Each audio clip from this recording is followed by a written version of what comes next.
Bismillahirrahmanirrahim. Assalamualaikum warahmatullahi wabarakatuh. Izinkan kami untuk mempresentasikan hasil penelitian kami tahun 2023 ini yang kami lakukan di Aceh Tamiang dan Sumatera Utara dengan judul Model Pengembangan Kelapa Sawit Pro Perdamaian Positif Berkelanjutan. Studi tentang pengembangan usaha kelapa sawit mantan anggota Darul Islam di Aceh. Penelitian ini bermitra dengan Badan Reintegrasi Aceh. Dalam melaksanakan penelitian, kami beranggotakan dosen dan mahasiswa.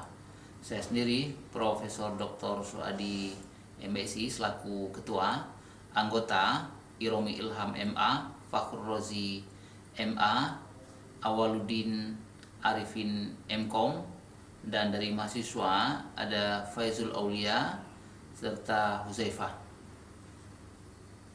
Penelitian ini berangkat dari pemahaman kami bahwa kelapa sawit yang dikelola oleh mantan anggota Darul Islam ini merupakan kelapa sawit yang berhasil mentransformasikan gerakan mereka dari gerakan perlawanan kepada gerakan ekonomi. Dalam konteks ini kami melihat bahwa apa yang telah dilakukan oleh pemerintah untuk pemberdayaan mantan anggota kombatan dari GAM yang selama ini juga melalui perkebunan ini dipandang sedikit kurang berhasil. Namun kami menemukan sesuatu yang bisa dicontohkan dari pengembangan sawit yang dilakukan oleh mantan anggota Darul Islam di Aceh Tamiang dan Langkat. Selanjutnya, penelitian ini bertujuan untuk mengeksplorasi dan menemukan motivasi dari para anggota Darul Islam ini mengembangkan sawit setelah perjanjian Lamtik atau setelah terjadinya perjanjian perdamaian antara pemerintah Indonesia dan gerakan Darul Islam Aceh. Adapun tujuan penelitian ini adalah untuk mengeksplorasi motivasi dari mantan anggota Darul Islam dalam mengembangkan usaha perkebunan sawit. Selanjutnya juga akan dilihat bagaimana proses transformasi mereka dari gerakan perlawanan kepada gerakan ekonomi untuk mencapai tujuan kesejahteraan mereka. Ini yang merupakan tujuan untuk tahun 2023 ini. Kenapa ini dianggap penting? Mengingat bahwa pemerintah Indonesia dan pemerintah Aceh ini sedang mengupayakan penyediaan lahan untuk mantan anggota GAM. Sehingga kami melihat model yang dikembangkan oleh mantan Darul Islam ini bisa dijadikan sebagai model yang berguna untuk pengembangan sawit atau perkebunan yang nantinya akan dilakukan oleh mantan gerakan Aceh Merdeka. Adapun novelty penelitian ini bahwa kami menemukan sesuatu yang di luar kebiasaan dari pengembangan sawit itu. Yang pertama bahwa sawit ini bukan saja dapat meningkatkan ekonomi masyarakat dan ekonomi pengusaha itu sendiri, tapi melampaui itu bahwa ada proses perdamaian di situ. Yang pertama terjadinya penguatan reintegrasi antara mantan gerilyawan atau pemberontak, dalam konteks ini adalah Darul Islam, dengan masyarakat itu sendiri. Apalagi kalau di Aceh Tamiang dan Sumatera Utara itu masyarakatnya bukan saja masyarakat etnik Aceh, sehingga ini yang menjadi sesuatu yang cukup penting.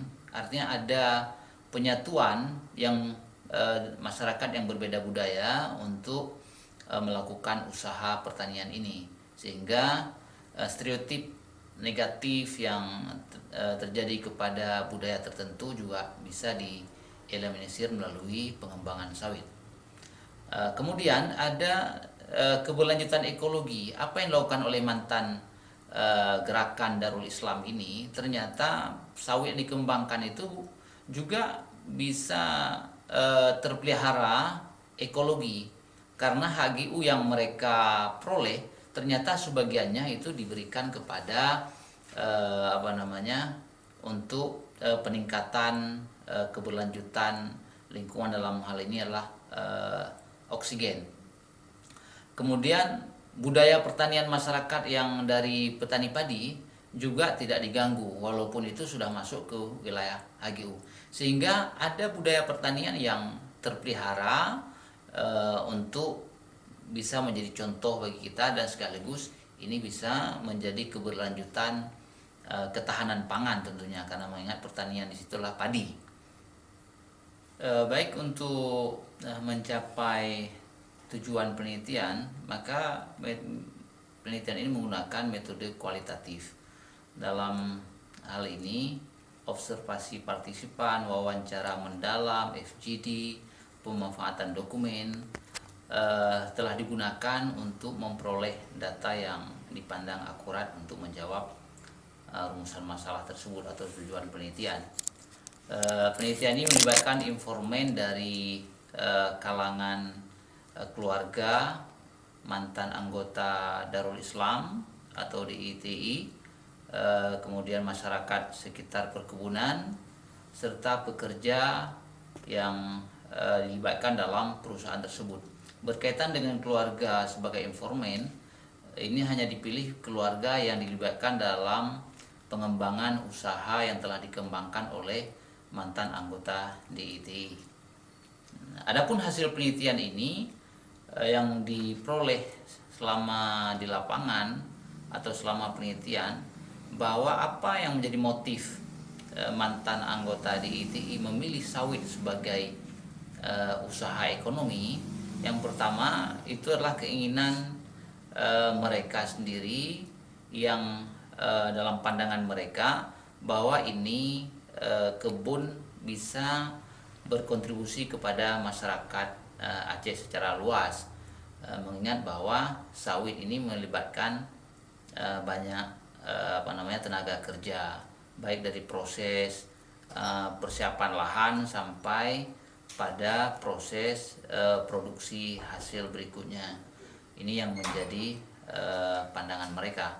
Kemudian pada masa itu juga dilihat bahwa sawit ini memiliki nilai ekonomis yang tinggi dibandingkan dengan tanaman lainnya, termasuk sebelum dirubah kepada tanaman sawit, kebun yang dikelola oleh mantan DITI ini adalah kebun karet, ya. Kemudian mereka mencoba mengganti ke sawit karena melihat ini punya nilai ekonomis yang tinggi, dan sekaligus ini melihat kepada pengalaman perusahaan lain pada masa itu. Kemudian kenapa alasan lain menjadi pilihan mantan anggota DITI untuk mengembangkan sawit? Dalam pandangan mereka ini bisa menjadi sebagai instrumen penting dan tepat untuk mengubah pola perjuangan anggota DITI, karena dengan pilihan media pengembangan ekonomi yang tepat, tentunya melalui kesejahteraan itu bisa merubah pola perjuangan, karena perjuangan menuntut keadilan dan kesejahteraan tentunya secara umum. Kemudian apa yang menjadi landasan sehingga DITI itu dipandang berhasil bertransformasi melalui sawit, ya. Jadi kalau kita lihat transformasi secara umum, transformasi DITI kepada gerakan ekonomi, itu perkebunan sawit yang pertama seperti di novelty, bahwa terlihat ini bisa menjadi media untuk reintegrasi, sehingga di situ akan terjadi proses transformasi pemikiran mereka, ya, untuk melihat budaya-budaya lain, etnik lain di situ. Kemudian dengan ada kesejahteraan, tentunya mereka juga akan merubah cara berpikir dalam memperoleh kesejahteraan ekonomi. Kemudian melalui transformasi yang terjadi melalui ekonomi ini juga eh, bisa meninggalkan ideologi perlawanan. Artinya bahwa ketika masyarakat atau anggota di ITI sudah bisa menikmati kesejahteraan ekonomi melalui sawit yang mereka kembangkan, dengan sendirinya ideologi perlawanan ini ditinggalkan, terutama oleh anak-anak mantan anggota di ITI. Kalau kita tanya kenapa anak-anak mantan anggota di ITI itu tidak terlibat dengan gerakan Aceh Merdeka yang muncul pada tahun 1976 itu, ya tentu punya alasan tersendiri, karena mereka melihat bahwa apa yang dilakukan oleh orang tua mereka, perjuangan melalui perkebunan, kemudian diplomasi yang lain untuk memperoleh kesejahteraan itu dipandang lebih efektif, sehingga tidak perlu memilih jalur kekerasan dalam mencapai tujuan, yaitu kesejahteraan dan keadilan ekonomi tentunya.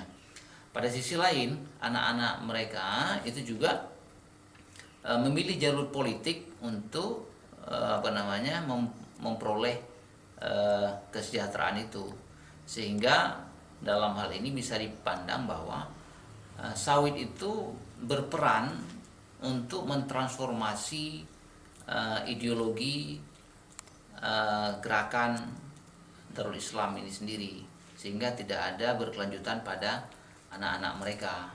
Ya. Hasil penelitian ini telah dijadikan sebagai keluaran wajib dan keluaran tambahan. Berkaitan dengan keluaran wajib, yang kami janjikan memang satu artikel di jurnal internasional bereputasi. Namun dalam upaya pencapaian itu kami sudah mencoba menulis 3 artikel dengan harapan dari 3 itu bisa terpublish lebih cepat, paling tidak 1 di antara 3 itu. Jurnal-jurnal yang sudah kami tuju yaitu jurnal Site Open itu untuk Q2, kemudian Samarah juga Q2, kemudian satu lagi adalah Heritage dan Sustainable Development itu juga Q2. Kemudian untuk keluaran tambahan kami sudah ikuti seminar internasional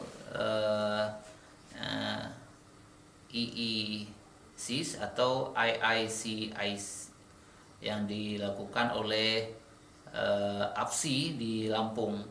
Ini juga kami submit 1 artikel yang statusnya sekarang sudah diterima draftnya untuk dipublikasi di proceeding internasional yang sudah dijanjikan. Berkaitan dengan 3 artikel di jurnal berputasi, ini yang paling tinggi statusnya adalah in review. Jadi di antara 3 itu ada yang sudah in review, belum ada yang accepted. Mudah-mudahan bisa dengan cepat menuju ke status accepted. Selanjutnya, apa yang menjadi kesimpulan dari penelitian ini? Mengingat penelitian ini adalah akan fokus pada sisi positif untuk kelanggengan perdamaian atau menuju perdamaian positif berkelanjutan sebagaimana kita tulis di judul, maka penelitian ini telah menemukan beberapa sisi positif keberadaan kebun sawit yang dikelola oleh anggota mantan DTI. Yang pertama, kami melihat bahwa sawit ini atau perkebunan sawit selain sisi ekonomi yang positif bagi mantan anggota DITI, juga adanya sisi yang dilihat untuk penguatan perdamaian, yaitu terjadinya reintegrasi, kemudian juga berkaitan dengan keberlanjutan ekologi. Kami pikir itu sebagai kesimpulan sekaligus sebagai novelty, sehingga penelitian ini menunjukkan posisinya bahwa ini berbeda dengan penelitian-penelitian lain yang melihat sawit hanya sebatas pada sisi positif ekonominya. Demikian presentasi kami. Mudah-mudahan ada manfaat dan ini bisa menjadi model untuk pengembangan perkebunan sawit yang diperuntukkan untuk mantan pemberontakan di manapun, terutama untuk wilayah Aceh yang sedang digalakkan perkebunan bagi mantan anggota KAM.